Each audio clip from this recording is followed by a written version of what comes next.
नमस्कार दोस्तों, ocean network में आपका स्वागत है।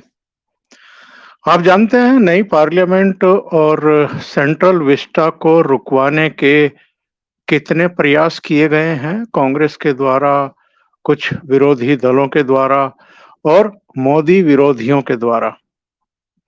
पिछले 3 साल में 9 प्रयास किए गए हैं और ये 9 प्रयास कब-कब किए गए हैं, मैं आपको इसकी डिटेल जानकारी देता हूं।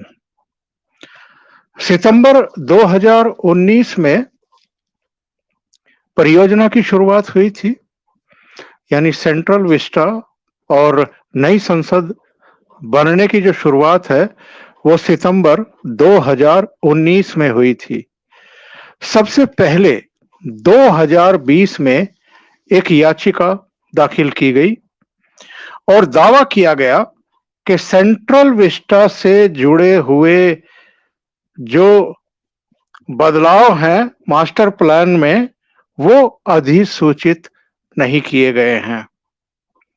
इसके अलावा ये कहा गया जो मूल प्लान बनाया गया था और जो अब प्लान है उसमें जो रद्द-बदल किया गया है वो पहले से अधिसूचित नहीं किया गया है, यानी पहले कुछ और था और अब कुछ और रद्द-बदल किया गया है, लिहाजा इसको रोका जाए। इसके बाद जून 2020 में एक और याचिका में कहा गया कि सेंट्रल विस्टा के तहत अवैध तरीके से भूमि उपयोग यानी लैंड यूज को चेंज किया गया है, लिहाजा इसे रोका जाए। फिर जुलाई 2020 में नए भवन के निर्माण पर रोक लगवाने के लिए याचिका दाखिल की गई। जुलाई 2020 में ही एक और याचिका दायर की गई जिसमें यह कहा गया कि साहब पर्यावरणीय मंजूरी जो है वो प्रॉपर नहीं ली गई है और इसको रोका जाए। इसके बाद मई 2021 में जब कोविड काल था तब महामारी के नाम पर इसको रुकवाने की कोशिश की गई, याचिका लगवाई गई कि साहब कोविड काल चल रहा है, जो कर्मचारी, जो मजदूर, जो अधिकारी इस काम में लगे हुए हैं सेंट्रल विस्टा में और पार्लियामेंट के निर्माण में, उनकी जान को खतरा है और लोगों की जान को खतरा है। एक और याचिका महामारी के नाम पर लगाई गई और अक्टूबर 2021 में जो लैंड यूज था उसको लेकर के फिर से याचिका लगाई गई। ये सारी याचिकाएं खारिज होती गई, सुनवाई भी हुई सुप्रीम कोर्ट में लेकिन खारिज भी होती गई। नवंबर 2021 में सेंट्रल विस्टा से वायु प्रदूषण की बात कह करके कि इससे वायु प्रदूषण बहुत हो रहा है उस पूरे इलाके में, नई दिल्ली में, तो इसको रोका जाए। और जुलाई 2022 यानी पिछले साल ये जो अशोक स्तंभ लगाया गया है जिसमें ये विवाद खड़ा किया गया था कि साहब जो तीनों शेरों की जो जबड़े हैं वो कुछ ज्यादा ही खुले हुए हैं और वो कुछ ज्यादा ही हिंसक दिखाई दे रहे हैं, उसको लेकर के भी सुप्रीम कोर्ट पहुंच गए। लेकिन तब भी इनकी बात चली नहीं क्योंकि जिन्होंने ये अशोक स्तंभ बनाया, जो शेरों की मूर्तियां बनाई, उन्होंने कहा कि जब आप इतना नीचे खड़े होकर के उनको देखेंगे, क्योंकि ये बहुत ऊंचाई पर है, 4 मंजिला इमारत है, उसके ऊपर लगी हुई हैं, अगर आप नीचे खड़े होकर के देखेंगे तो आपको शेरों का खुला हुआ जबड़ा ही दिखाई देगा और वो हिंसक ही दिखाई देंगे। अगर आप उसके बिल्कुल बराबर में जाकर के खड़े होकर के देखेंगे तो आपको शेरों का मुंह खुला हुआ दिखाई नहीं देगा, लिहाजा वो भी रद्द हो गई। अब हाल में नई याचिका दाखिल की गई जब मतलब पार्लियामेंट तैयार हो गई और सेंट्रल विस्टा भी लगभग तैयार होने की स्थिति में है, यानी मंत्रालयों की बिल्डिंग भी तैयार होने की स्थिति में है। और अब 28 मई को चूंकि प्राइम मिनिस्टर उद्घाटन करने वाले हैं नई पार्लियामेंट का, तो एक और याचिका लगाई गई। इस बार प्रधानमंत्री को रोकने की कोशिश की गई कि साहब प्रधानमंत्री को रोका जाए। अब कोई इनसे बूझे कि भाई प्रधानमंत्री को क्यों रोकना चाहते हैं, कि जी राष्ट्रपति से नई पार्लियामेंट का लोकार्पण होना चाहिए, उद्घाटन होना चाहिए, प्राइम मिनिस्टर से नहीं। ऐसे अनेक दृष्टांत खोल करके रख दिए सरकार की तरफ से, सरकार में शामिल लोगों की तरफ से, मीडिया की तरफ से, जब अतीत में अलग-अलग राज्यों की विधानसभाओं के जो शिलान्यास हुए या उद्घाटन हुए, वो राष्ट्रपति या राज्यपाल के द्वारा नहीं कराए गए, बल्कि कई मामलों में तो सोनिया गांधी और राहुल गांधी ने जाकर के किए, जहां इनकी सरकारें थी। तो नरेंद्र मोदी को ही क्यों रोकने की कोशिश की जा रही है, इसका जवाब इनके पास नहीं है। अब एक और कोशिश हो रही है। ये तो तय हो गया कि नरेंद्र मोदी ही कल नई पार्लियामेंट का लोकार्पण करेंगे। एक और प्रयास ये हो रहा है कि जंतर मंतर पर जो 1 महीने से अधिक समय से इन्होंने पहलवान बैठा रखे हैं, अब उनके जरिए और खापों के जरिए जो खेल 5 राज्यों के चुनाव से पहले, 7 राज्यों के चुनाव से पहले दिल्ली में कराया गया था किसान आंदोलन के नाम पर, ताकि प्रधानमंत्री नरेंद्र मोदी की छवि खराब की जा सके, सेंट्रल गवर्नमेंट को बदनाम किया जा सके 3 कृषि कानूनों के नाम पर, वैसा ही प्रयास अब फिर किया जा रहा है।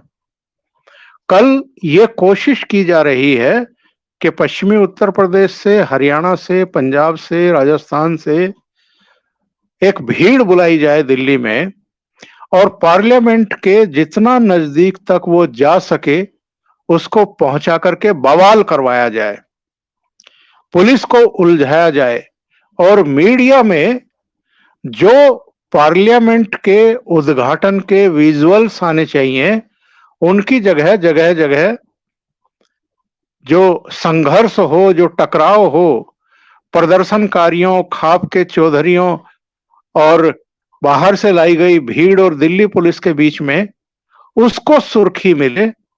तो ये एक और अंतिम कोशिश इनकी तरफ से की जा रही है।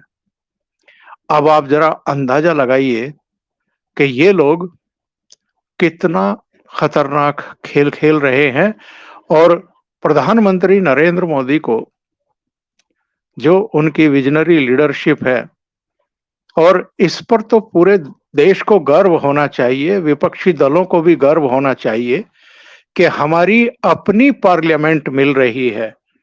यानी आजादी के बाद इतने सालों बाद अपनी पार्लियामेंट मिल रही है। आपको याद होगा अफगानिस्तान में भारत ने पार्लियामेंट बनाई थी। अफगानिस्तान की जो पार्लियामेंट थी वो भारत ने बनाई थी, और नरेंद्र मोदी उसका उद्घाटन करने के लिए पहुंचे थे। वहां के राष्ट्रपति के साथ मिलकर के उन्होंने उसका लोकार्पण किया था, उद्घाटन किया था। और तब किसी ने सोचा भी नहीं था कि भारत में नई संसद का निर्माण नरेंद्र मोदी के प्रधानमंत्री रहते हुए होगा, और उन्हीं के इनिशिएट करने से होगा। क्या ये हर भारतीय के लिए गौरव का विषय नहीं है कि जो मंत्रालय अभी तक किराए की बिल्डिंगों में चल रहे थे, और हर साल उन बिल्डिंग्स का करीब करीब 1600 करोड़ रुपया जा रहा था, और इनमें भी बहुत सारी खबरें ऐसी आई, ये बिल्डिंग्स जो हैं ये ऐसे लोगों की हैं जो कांग्रेस से रिलेटेड रहे हैं। तो ये 1600 करोड़ रुपया हर साल मंत्रालयों की बिल्डिंग के किराए के तौर पर किसी की जेब में ना जाए, ये बच जाए, इसके लिए राजपथ के दोनों तरफ नए मंत्रालय की बिल्डिंग बनाई गई। 52 मंत्रालय वहां शिफ्ट होने की स्थिति में है, वो बिल्डिंग्स भी तैयार हैं, पार्लियामेंट भी तैयार है। तो ये गौरव का विषय होना चाहिए या जेलिसी का विषय होना चाहिए कि आप हर संभव कोशिश कर रहे थे, पिछले 3 साल में 9 प्रयास किए गए सुप्रीम कोर्ट पहुंच करके कि किसी भी तरीके से नई पार्लियामेंट और सेंट्रल विस्टा को ना बनने दिया जाए। और ये प्रयास केवल इसलिए थे कि इसका श्रेय किसी भी तरीके से गैर गांधी परिवार, गैर गांधी किसी नेता को ना मिल जाए, उसके नाम का शिलापट इन ऐतिहासिक महत्व की बिल्डिंग्स पर ना लग जाए। ये और खास तौर से अगर नरेंद्र मोदी प्रधानमंत्री हैं, तब तो ये बर्दाश्त ही करने को तैयार नहीं है। लेकिन अब ये पूरी तरीके से एक्सपोज हो गए हैं। दिल्ली दिल्ली पुलिस ने पुख्ता बंदोबस्त किए हैं कि कल जब नई पार्लियामेंट का लोकार्पण हो, तब बाहर से बुलाई गई भीड़ किसी भी तरह की बाधा उत्पन्न ना कर सके, किसी भी तरह की हिंसक कार्रवाइयां ना कर सके। दिल्ली के सभी बॉर्डर्स पर अतिरिक्त पुलिस बल, अर्धसैनिक बल तैनात किए गए हैं, वहीं उनको रोका जाएगा। कोशिश की जाएगी कि पार्लियामेंट के नजदीक तक वो ना आए। एक दिन पहले ही इन पहलवानों ने जंतर मंतर से इंडिया गेट तक फिर कैंडल मार्च निकाला, भीड़ जुटाई गई और अब इन्होंने ऐलान किया है कि जब नई पार्लियामेंट का लोकार्पण होगा, उद्घाटन होगा, तो वो वहां जाकर के खाप पंचायत करेंगे। मतलब जो ये दावा करते हैं कि हम देश के लिए मेडल लेकर के आए, अब नौबत ये आ गई है कि वो अब खापों की शरण में चले गए हैं और पार्लियामेंट पर खाप की पंचायत करेंगे, ताकि देश और दुनिया जो है वो तमाशा देखे।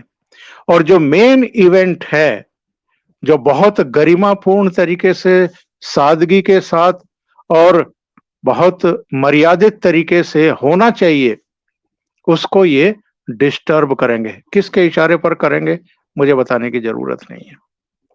अभी के लिए इतना ही। बहुत बहुत धन्यवाद। अगर आपको ये चैनल और इसके कंटेंट पसंद आ रहे हैं तो लाइक करें, कमेंट करें, वीडियो को शेयर भी करें।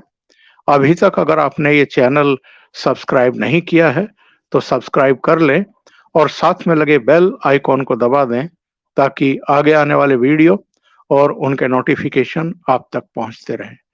बहुत बहुत धन्यवाद। नमस्कार।